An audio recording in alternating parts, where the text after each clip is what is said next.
So this is what we call benevolence dilemma. Essentially what you have when you're working at Charities is you have donors who are very well-meaning. You have charities with urgent needs and insufficient funds. So it's sort of a match made in heaven. And donors who may call the shots when there's no process for substantive dialogue. It's that mismatch, the gap between what the charities actually need and what the donors think they need. So let me give you an example of this. I was sitting, by chance, I was waiting for a meeting yesterday in one of the big downtown towers. I was sitting out in the reception area, and the receptionist, I was waiting and waiting and waiting on the phone for this meeting, and the receptionist was on the phone, and their office had done a fundraiser of clothes for a family in Haiti. So they gathered a whole bunch of clothes together, and it obviously had been a major effort in the office, and they had specific clothes, and then they'd lost the family. They lost the family, and then they were trying to, so this poor receptionist was trying to find a place for the clothes.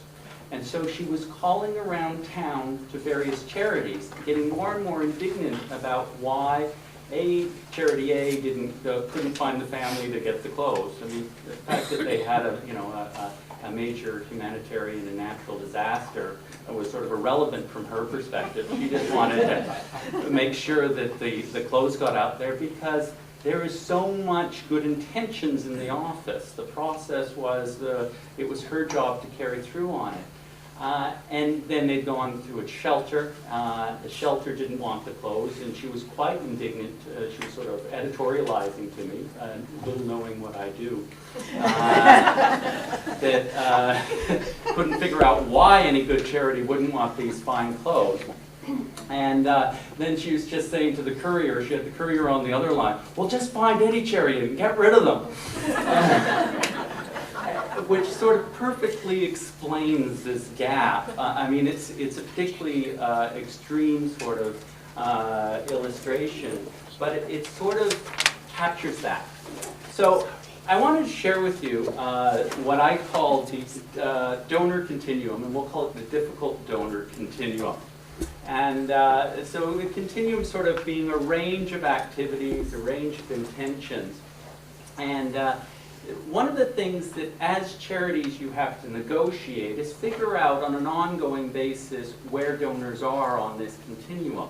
And now I should add that the spacing probably isn't right, because you have over at the far left-hand side, you have the donor who is, it's sort of characterized by malice and fraud.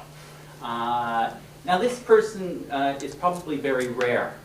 Listening to Kathy Huara at lunch, obviously the charity system writ large has had some significant problems with tax shelters, with fraudulent receipts.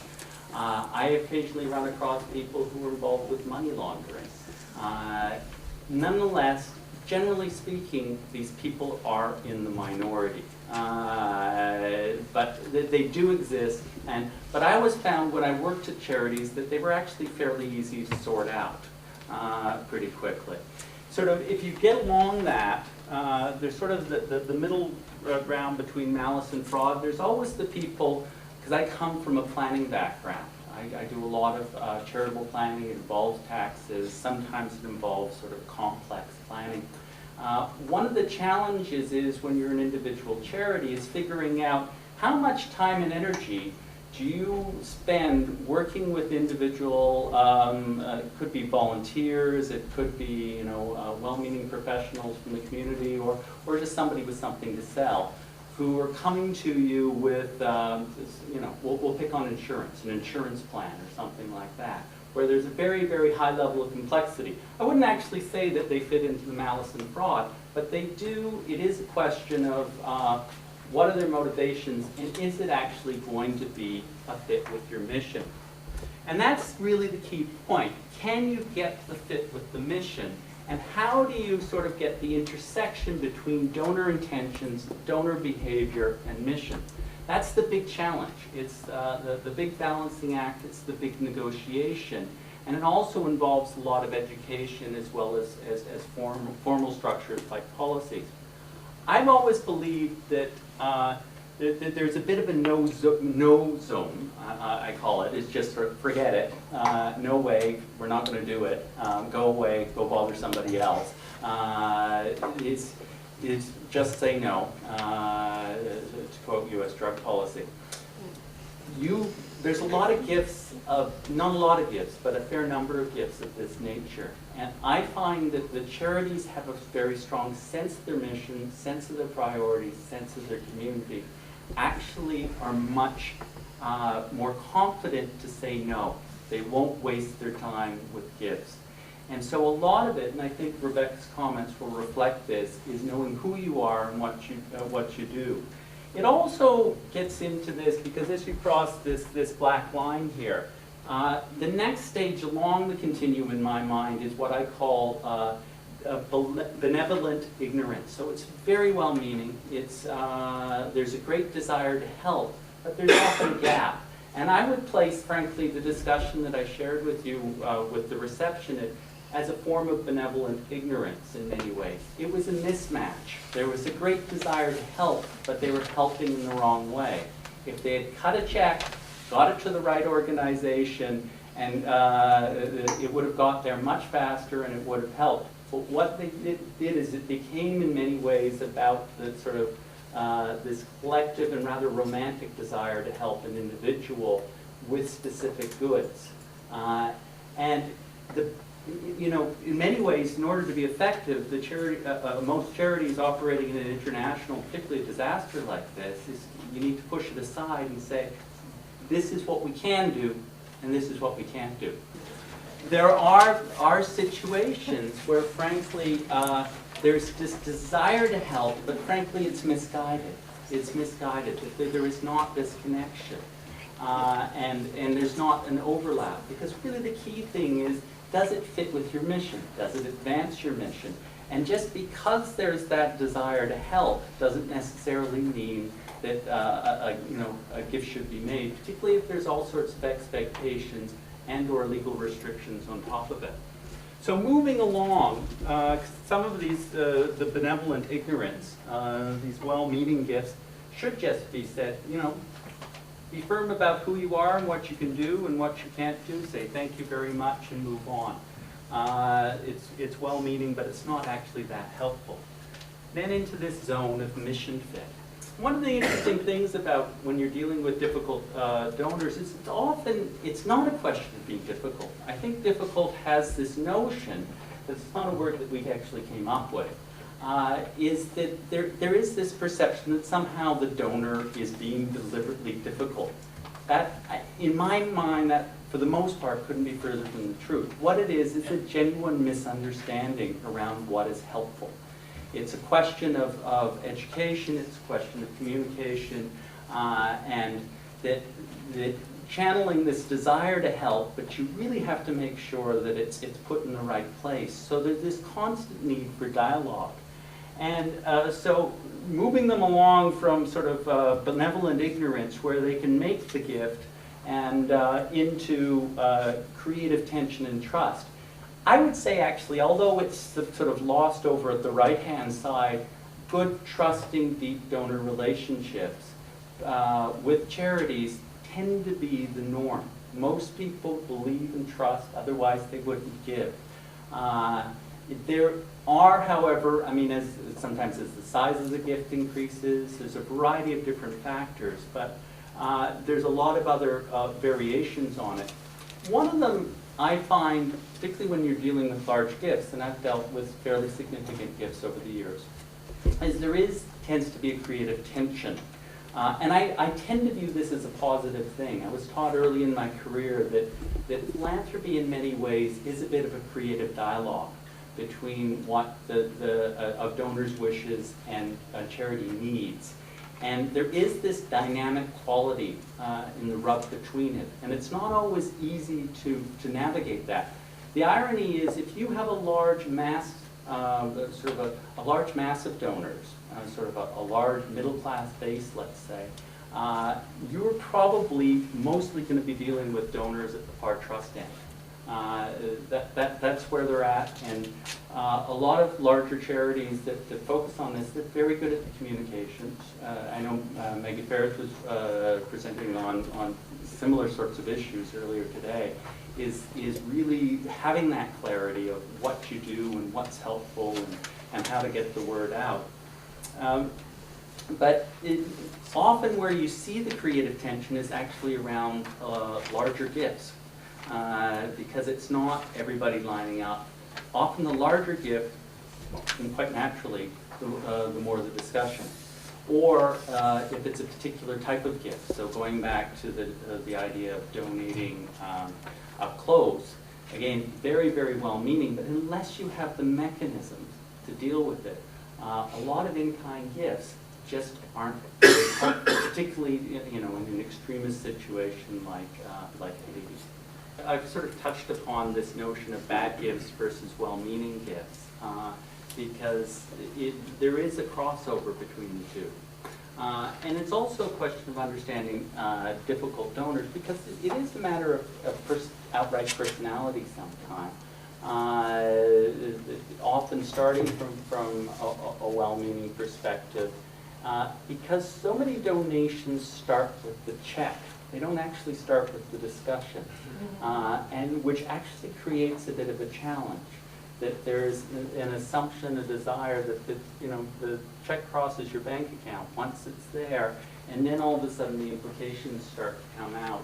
And it's often then that we see the personality.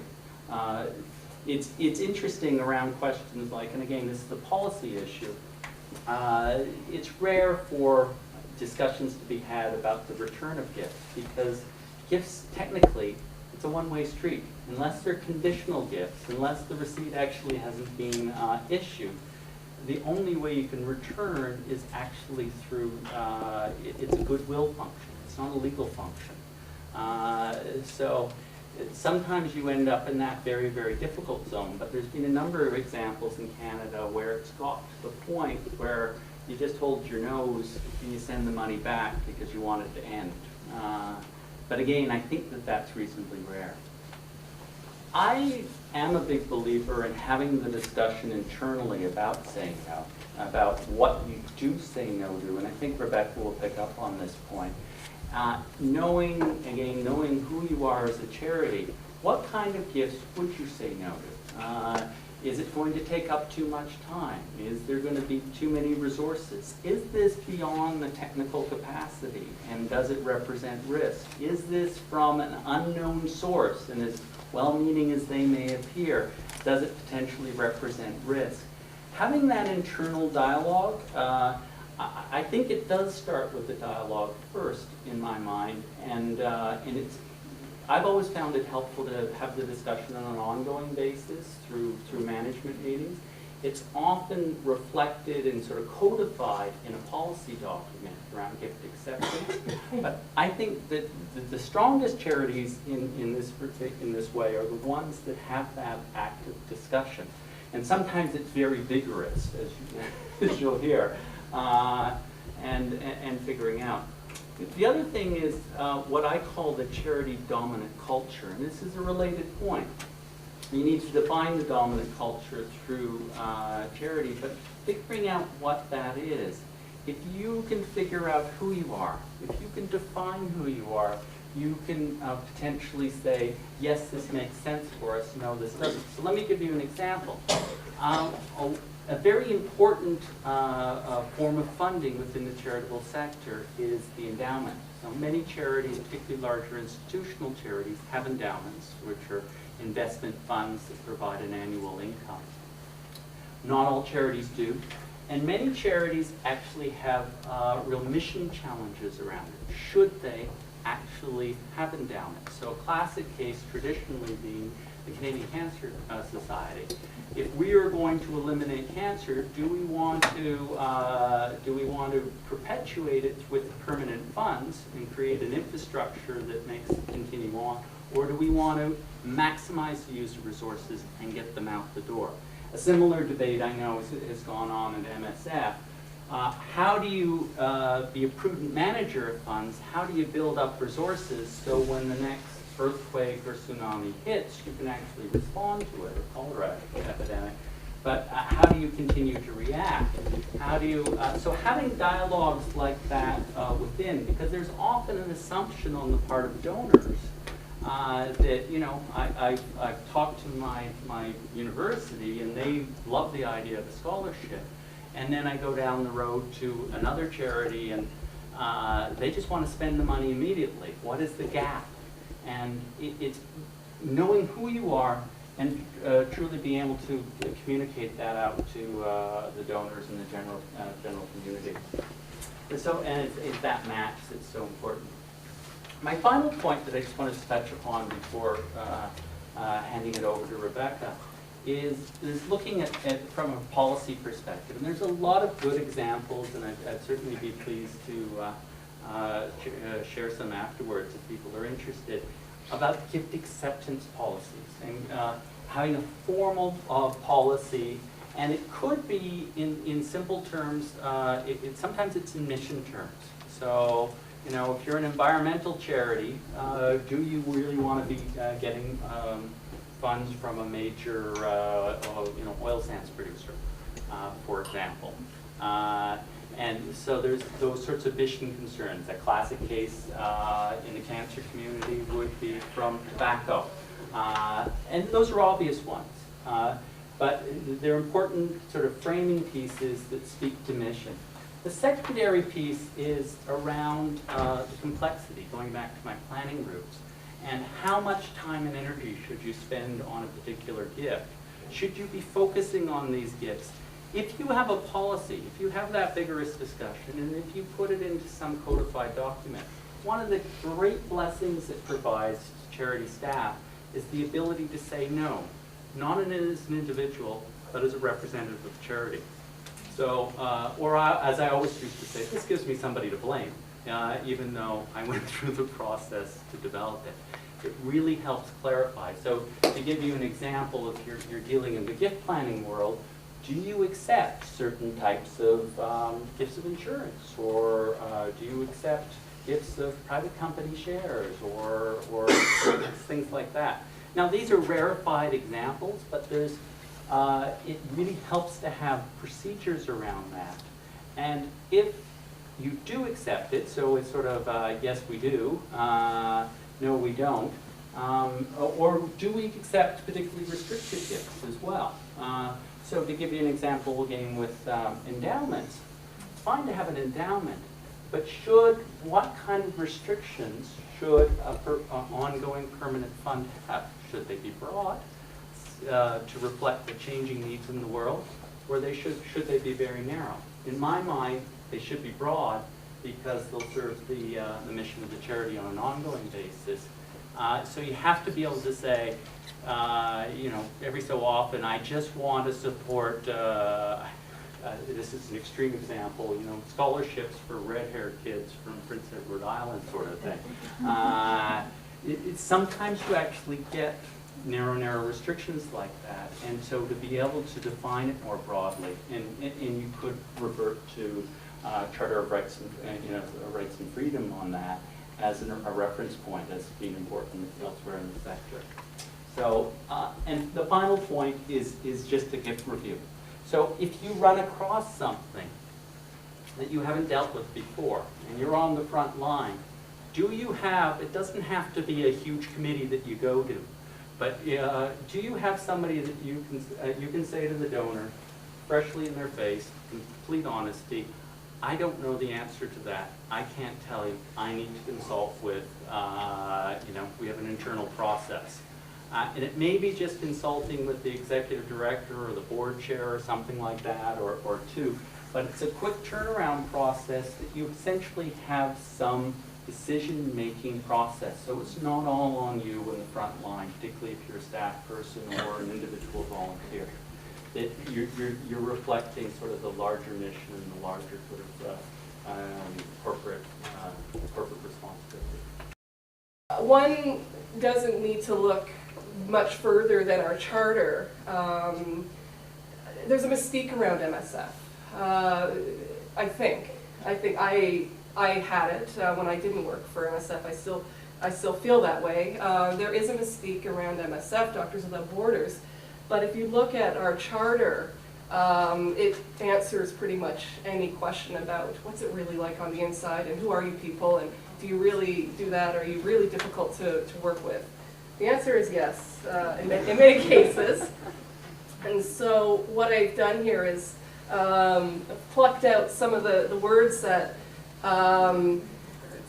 speak to me as a director of fundraising, having been here for 2 years, and aha, yeah, there we go. And I'm going to offer you my interpretation now. Once again, I am a fundraiser. I'm a career fundraiser, very, very proud of my profession.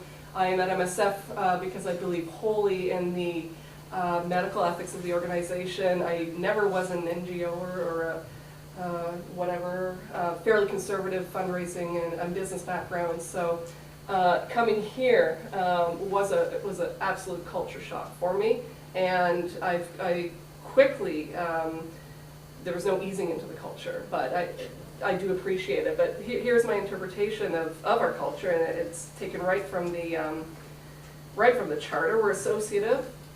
What does that mean? It's a voluntary organization. Our doctors, nurses go overseas voluntarily. The subtext there is that opposite of voluntary is unprofessional. Okay, something to think about.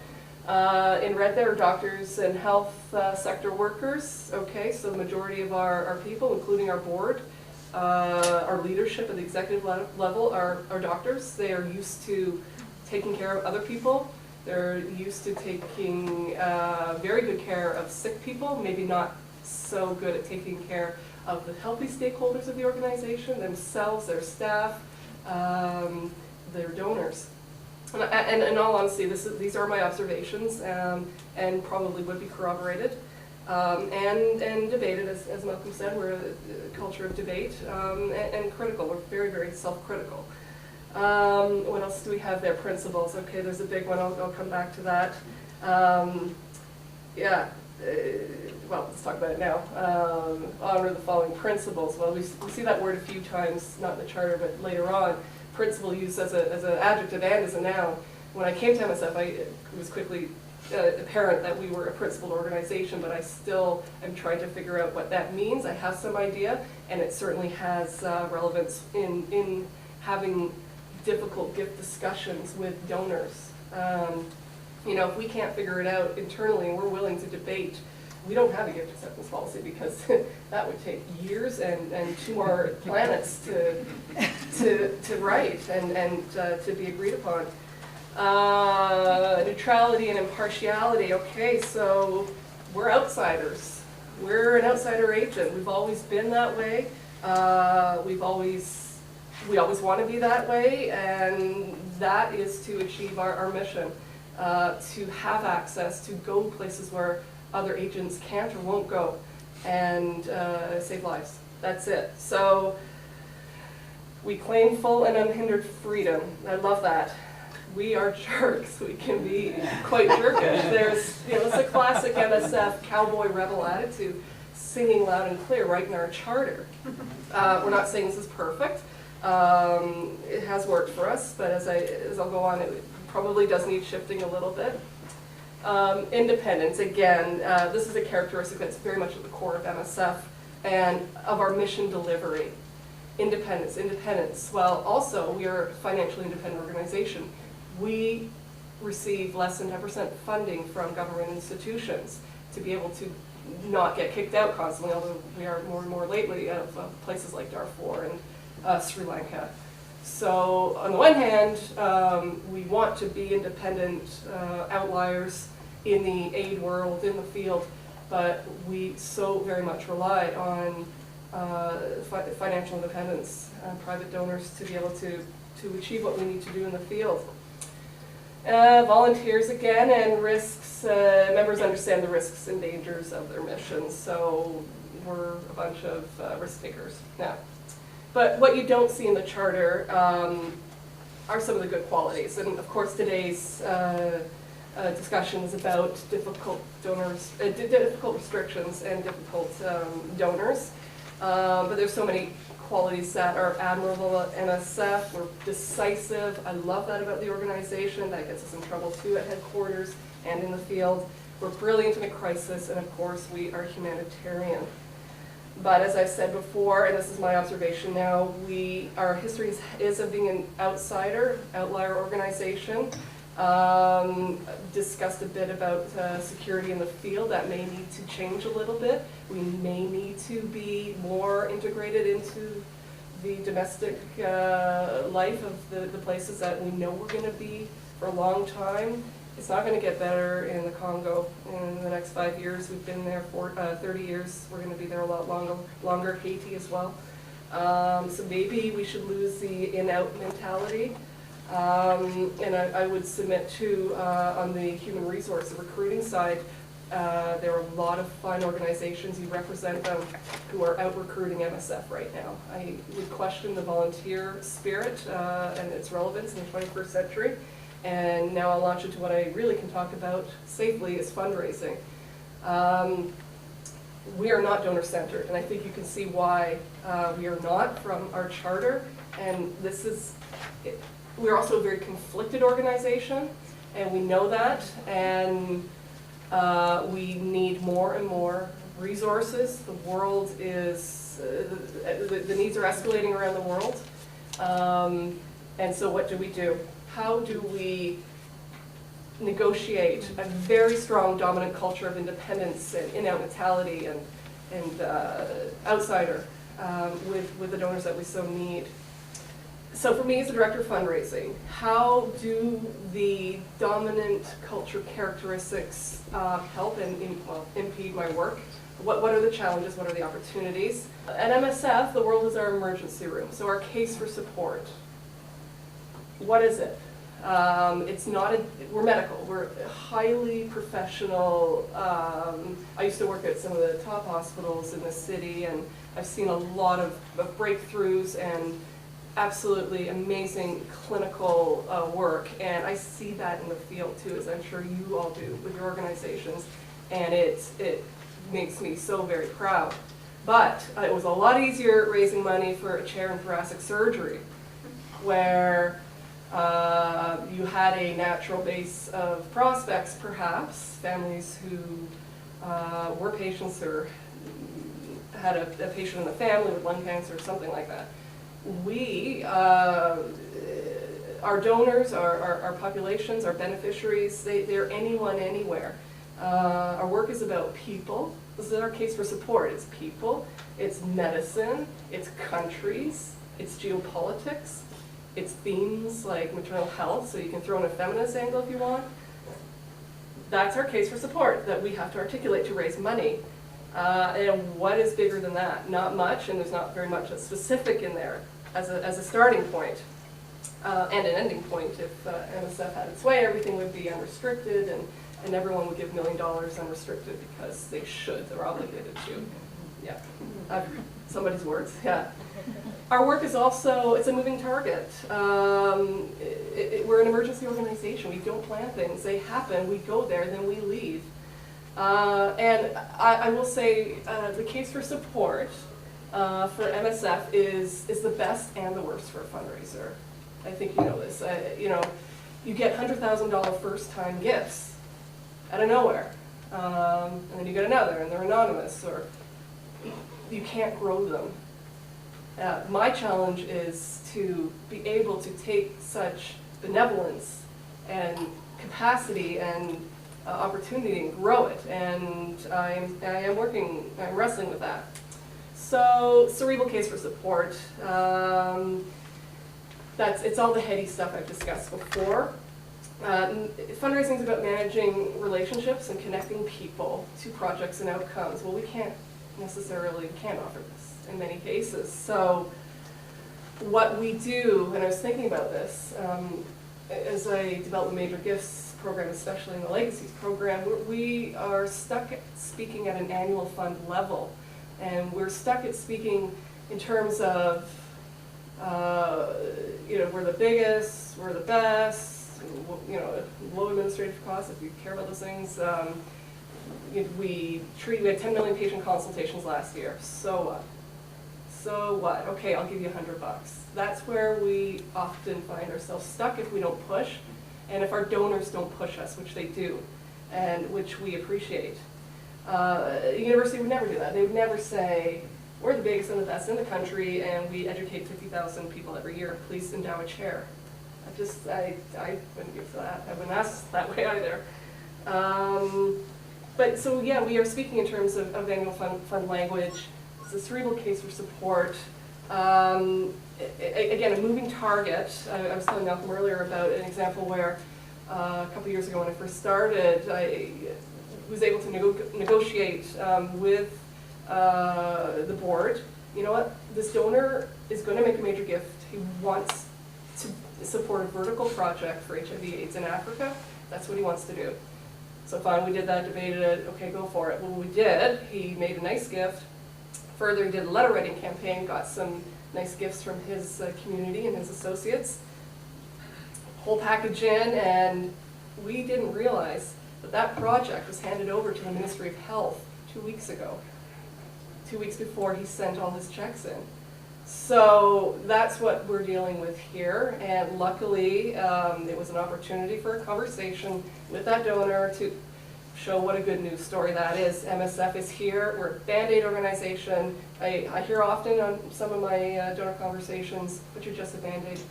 That's what we are, and how much do you value life? You know, we are the fingers in the holes in the dikes, in the whatever. We keep it functional until the development organizations or the Ministry of Health is able to then do the wonderful work of community building.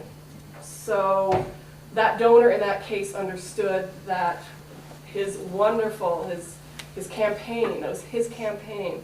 It was our first foray into earmark fundraising. It could have been disastrous, but it was understood. A celestial case for support. So cerebral, yeah, all this heady stuff. Celestial, you know this, the field is far away. It's far, far away.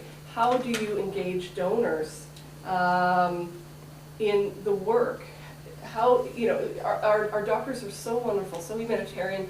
What moves them forward in the field and in their work is saving one patient's life at a time, and we constantly hear that at MSF.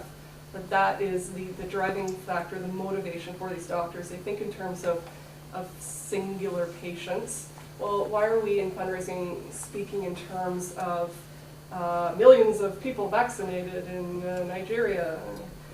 That's not moving. I mean, it's wonderful, but, and I would say, so all this to say, I am trying to shrink the distance between the field and the impact the donors are having and our organization. I'm trying to do it for the donors. I'm also trying to do it for my staff, my team of 12 fundraisers. We're all highly motivated. We're all so in tune with the mission. But to be able to go to the field and find your story. I have my story. When I went to DRC a couple years ago, and Melanie is my story, and I would love to tell you about her sometime. She's my story. And I would urge every organization, every fundraising director in a very extreme culture like this, where you are a professional fundraiser, to fight for your stories, to fight to get your donors to be able to tell their own stories, and your staff as well. It goes a very long way. So again, how have I tried to get around some of this? Field visits is one. At MSF Canada, we've challenged the movement on its hard position on no field visit requests. There were concerns, obviously very legitimate concerns. We work at the front lines in highly insecure areas. There were also secondary concerns that this would put undue stress on the patients and the aid workers, that the donors would be humanitarian tourists, the donors would retract their gifts if they saw something they didn't like, that they would feel that they could have a say in the direction of the projects. Well, at the same time, MSF is charging each of its section with bigger and more ambitious fundraising targets. And we know in Canada that the charitable sector has become, the donors are sophisticated, they're discerning, they want and deserve to know with full accountability what their money is going to.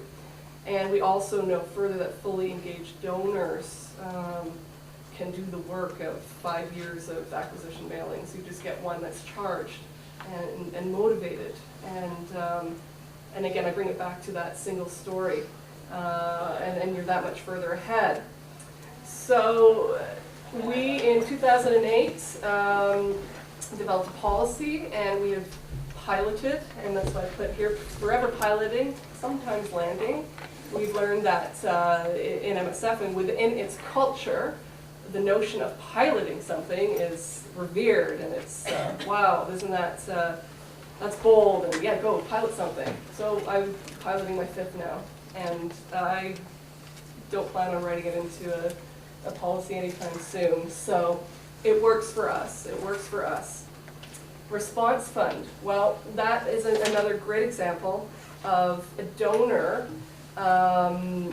who, and I remember Malcolm was the architect of this, very much so, a donor who a number of years ago, when endowments were seen as a very efficient way of doing things, really pushed us, challenged us to consider, and now this is completely outside of our culture, completely outside. We send money to the field every week.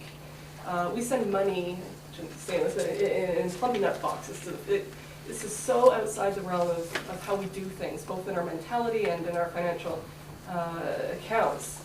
But what we did was listen to this donor, and I can ask Malcolm maybe to speak to the technical details, or to create what we call a response fund.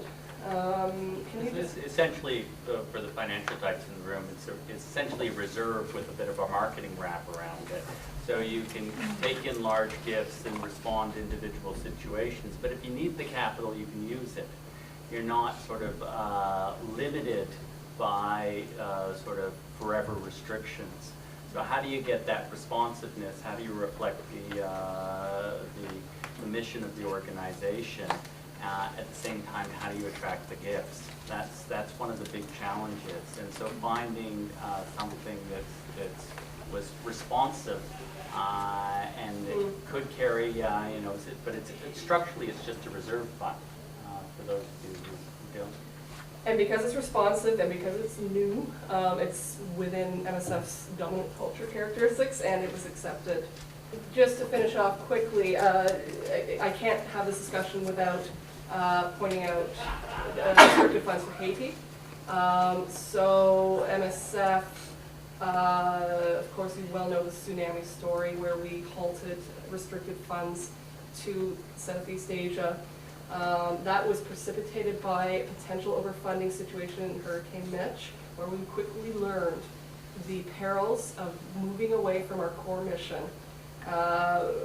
As people are, they're overwhelmingly generous during natural disasters. Hurricane Mitch '98, we got tons more money than we could spend, and this was new for us. We still have that money in 2001, and because we had promised the donors it would be spent in Central America. As it played out, you'll remember there were 2 earthquakes that year, and so we were able to absorb the rest of the Hurricane Mitch funds, but we did learn. We learned not to move away from our core mission of medical response. We were digging far more latrines than I think we should have as an emergency organization. We were having a lot of water sanitation meetings because we had to be there spending money.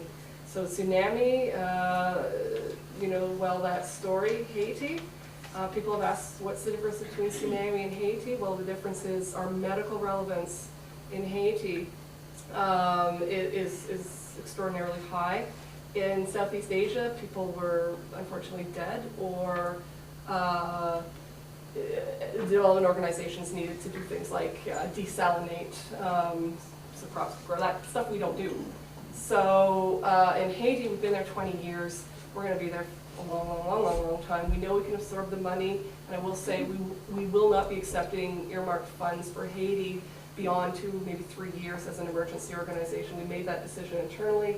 So that's why that is the difference, and it comes back and it speaks to core mission.